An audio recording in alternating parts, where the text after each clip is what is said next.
الحمدللہ وکفا وسلام علی عبادہ الذین اصطفیٰ اما بعد۔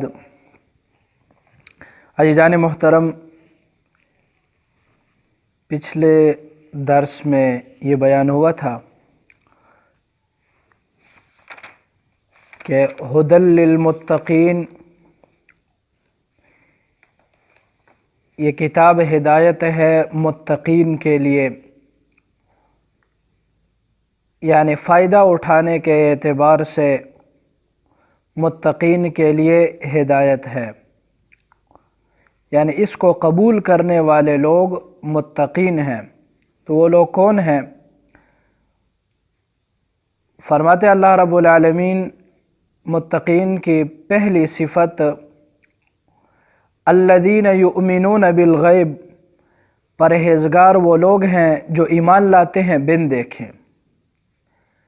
تو عزیزان محترم، ہم نے اللہ رب العالمین کو نہیں دیکھا، اس کی قدرت کی نشانیاں دیکھی ہیں۔ ہمارا ایمان ہے کہ اللہ تعالی واجب الوجود ذات ہے، جو تمام صفات و کمالات کو جامع ہے اور سارا جہان اس کے تصرف اور قبضے میں ہے۔ اس کی نہ ابتدا ہے، نہ انتہا ہے، نہ اس کا باپ ہے، نہ ماں ہے، نہ وہ کھاتا ہے نہ پیتا ہے، نہ وہ بیمار ہوتا ہے، نہ اس کو موت آئے گی۔ وہ تمام کمزوریوں اور عیبوں سے پاک اور مبرہ ہے۔ تو عزیزان محترم، جس طرح ہم نے اللہ تعالیٰ کو نہیں دیکھا مگر اس پر ہمارا ایمان ہے، اسی طرح ہم نے پیغمبروں کو بھی نہیں دیکھا مگر ان پر ہمارا ایمان ہے۔ سب سے پہلے پیغمبر حضرت آدم علیہ السلام اور سب سے آخری پیغمبر حضرت محمد الرسول اللہ صلی اللہ علیہ وسلم ہیں۔ ان کے درمیان بھی جتنے پیغمبر تشریف لائے ہیں ان سب پر ہمارا ایمان ہے کہ وہ اپنے اپنے زمانے میں برحق پیغمبر تھے۔ اسی طرح ہم نے فرشتوں کو نہیں دیکھا مگر ہمارا ایمان ہے کہ فرشتے موجود ہیں۔ اسی طرح جنت و دوزخ پر بن دیکھے ہمارا ایمان ہے۔ پولیس رات میدان حشر کو بن دیکھے ہم مانتے ہیں۔ قبر کی راحت اور تکلیف کو نہیں دیکھا مگر اس پر ایمان ہے۔ اللہ تعالیٰ قبر کی تکلیف سے سب کو محفوظ فرمائے۔ تو عزیزان محترم، متقین کی پہلی صفت ایمان بالغیب ہے، یعنی عقیدے کا درست ہونا۔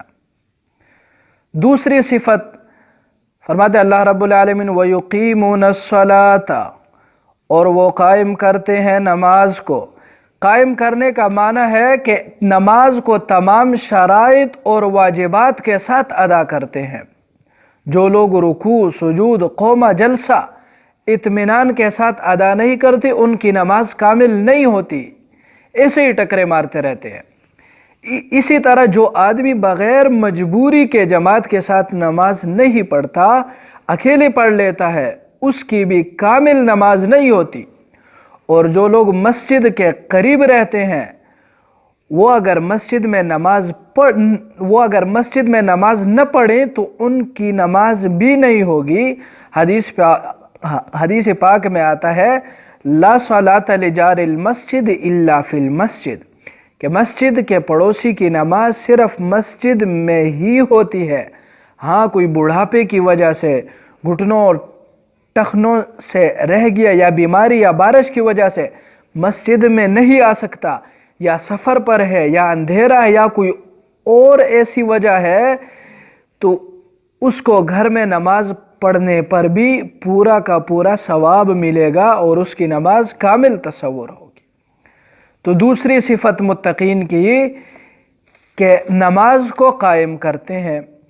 اور متقین کی تیسری صفت فرماتے وَمِمَّا رَزَقْنَاهُمْ يُنْفِقُونَ، اور اس چیز سے جو ہم نے ان کو رزق دیا ہے خرچ کرتے ہیں۔ اس چیز سے جو ہم نے ان کو رزق دیا ہے خرچ کرتے ہیں۔ اکثر حضرات تو فرماتے ہیں کہ چیز سے مراد مال ہے، یعنی ہم نے ان کو جو مال دیا ہے اس سے خرچ کرتے ہیں، زکوٰۃ ادا کرتے ہیں، عشر نکالتے ہیں، فطرانہ ادا کرتے ہیں، نفلی صدقات بھی کرتے ہیں۔ بخاری شریف میں روایت ہے، فرماتے پیغمبر علیہ السلام ان فی المال حقا سوى الزکوٰۃ، بے شک مال میں زکوٰۃ کے علاوہ بھی حق ہے۔ تو عزیزان محترم، متقین کی تیسری صفت جو اللہ رب العالمین نے ان کو دیا ہے اس میں سے وہ خرچ کرتے ہیں۔ اور امام فخر الدین رازی رحمۃ اللہ علیہ فرماتے ہیں کہ وَمِمَّا رَزَقْنَاهُمْ يُنْفِقُونَ سے مراد صرف مال ہی نہیں ہے، بلکہ اللہ تعالیٰ نے جو بھی نعمت اور قوت عطا فرمائی ہے، علم ہے، عقل ہے، بدنی طاقت ہے، اس کو اللہ تعالیٰ کے راستے میں خرچ کرتے ہیں۔ کسی کو اللہ تعالیٰ نے علم عطا فرمائے وہ اس کو خرچ کرتے ہیں کہ دوسروں کو تعلیم دیتے ہیں۔ اور مسئلہ یہ ہے کہ اگر تمہارے پاس شریعت کا ایک مسئلہ بھی ہے تو اس کو دوسروں تک پہنچانا تمہارے فریضے میں داخل ہے۔ اگر کسی کو اللہ تعالیٰ نے عقل عطا فرمائی ہے تو وہ دوسروں کو اچھا مشورہ دے، ان کی رہنمائی کرے۔ کسی کو اللہ رب العالمین نے قوت بدنی عطا فرمائی ہے تو وہ کمزوروں کی بدنی مدد کرے کہ ان کے کام آئے، ان کا ہاتھ بٹھائے۔ تو دوسری صفت متقین کی کہ جو اللہ نے ان کو نعمتیں دی ہیں اس میں سے وہ خرچ کرتے ہیں۔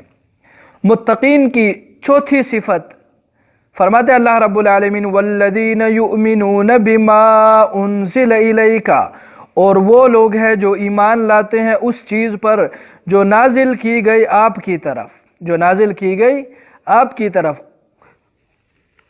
قرآن کریم اور حدیث شریف پر ایمان لاتے ہیں۔ حدیث بھی اللہ تعالیٰ کی طرف سے نازل کی گئی ہے۔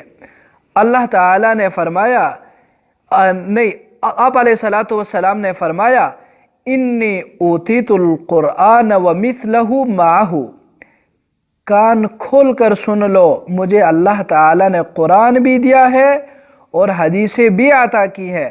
قرآن اور حدیث میں فرق یہ ہے کہ قرآن کریم کے الفاظ وہ ہے جو لوح محفوظ سے نازل ہوئے ہیں، اور حدیث کے الفاظ وہ ہے جو آپ علیہ السلام نے تلفظ فرمائے ہیں، اور مفہوم قرآن و حدیث دونوں کا اللہ رب العالمین کی طرف سے ہے۔ قرآن کریم کے الفاظ بھی اللہ کی طرف سے ہیں اور مفہوم بھی اللہ کی طرف سے، اور حدیث میں مفہوم اللہ کی طرف سے اور اس کی تعبیر آپ صلی اللہ علیہ وسلم اپنے الفاظ میں فرماتے تھے۔ جبریل علیہ السلام جو حکم آپ صلی اللہ علیہ وسلم تک پہنچاتے آپ اس کا ترجمہ اپنی زبان میں کر دیتے، تو قرآن بھی اللہ تعالیٰ کی طرف سے اور حدیث بھی اللہ تعالیٰ کی طرف سے ہے۔ لہذا جس طرح قرآن کریم کا منکر کافر ہے، اسی طرح مجموع حیثیت سے احادیث مبارکہ کا منکر بھی پکا کافر ہے۔ آگے فرماتے اللہ رب العالمین وَمَا أُنزِلَ مِن قَبْلِكَ، یہاں سے متقین کی پانچویں صفت بیان فرماتے ہیں وَمَا أُنزِلَ مِن قَبْلِكَ، اور اس چیز پر جو نازل کی گئی آپ سے پہلے۔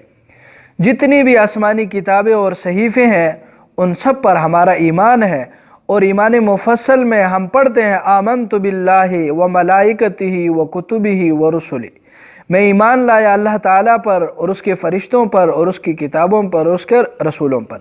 تو عزیزان محترم یہاں یہ بات بھی سمجھ لیں کہ اللہ تعالیٰ نے فرمایا کہ متقی وہ لوگ ہیں جو ایمان لاتے ہیں اس چیز پر جو آپ صلی اللہ علیہ وسلم پر نازل کی گئی، اور اس پر ایمان لاتے ہیں جو آپ سے پہلے نازل کی گئی۔ اگر آپ صلی اللہ علیہ وسلم کے بعد کسی نے آنا ہوتا تو فرماتے اور ایمان لاتے ہیں اس پر جو آپ صلی اللہ علیہ وسلم کے بعد نازل کی جائے گی، مگر یہ نہیں فرمایا کیونکہ آپ صلی اللہ علیہ وسلم کے بعد نازل ہونے والی کوئی چیز تھی ہی نہیں، اس لیے من بعد کا نہیں فرمایا۔ اگر آپ صلی اللہ علیہ وسلم کے بعد نبوت ہوتی اور وہی آنی ہوتی تو یقیناً اللہ تعالیٰ اس کے متعلق بھی فرماتے۔ آگے فرماتے اللہ رب العالمین وَبِالْآخِرَةِ هُمْ يُوقِنُونَ، متقین کی چھٹی صفت، اور وہ آخرت پر یقین رکھتے ہیں، یعنی متقین وہ لوگ ہیں جو آخرت پر یقین رکھتے ہیں کہ قیامت حق ہے، مرنے کے بعد دوبارہ زندہ ہونا حق ہے۔ اور یاد رکھنا قیامت دور نہیں، آپ علیہ السلام کا ارشاد ہے، فرماتے من مات فقد قامت قیامتہ، جو شخص مرتا ہے پس تحقیق اس کی قیامت قائم ہو جاتی ہے، بس آنکھیں بند ہونے کی دیر ہے، جنت اور دوزخ سامنے آ جائے گی، بلکہ آنکھیں بند ہونے سے پہلے دنیا کی زندگی کے آخری لمحات میں ہی فرشتے نظر آنے لگتے ہیں، مرنے والے کے علاوہ دوسرے لوگوں کو نظر نہیں آتے کیونکہ ایمان بالغیب ہے، اور مرنے والے کو جان نکالنے والا فرشتہ اور اس کے ساتھ جو اس کے معاون ہوتے نظر آتے ہیں۔ نیک ہے تو جنت کا لباس اور خوشبو لے کر آتے ہیں، اور اگر بد ہے تو جہنم کے ٹاٹ اور بدبوئی لے کر آتے ہیں۔ عزیزان محترم، اس لیے قبر کو نہیں بھولنا چاہیے، جزا اور سزا کو نہیں بھولنا چاہیے، آخرت کو نہیں بھولنا چاہیے، اور یاد رکھنا، عبادت، اصل عبادت نوجوانی کی عبادت ہے۔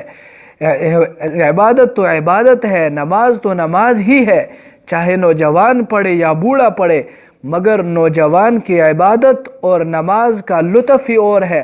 حدیث پاک میں آتا ہے کہ قیامت والے دن اللہ تعالیٰ کے عرش کے سائے کے نیچے جن لوگوں کو جگہ ملے گی، ان میں ایک وہ نوجوان ہوگا نشأ فی عبادت اللہ تعالی، جس کی جوانی اللہ تعالیٰ کی عبادت میں گزری ہوگی۔ لہذا جوانی کی حالت میں عبادت کا بڑا درجہ ہے۔ میں جو کچھ کہا سنا، اللہ رب العالمین اس پر عمل کرنے کی توفیق عطا فرمائے۔ اللہ تعالیٰ سب کو اعمال صالحہ کی توفیق عطا فرمائے۔ آمین یا رب العالمین۔ وآخر دعوانا ان الحمد للہ رب العالمین۔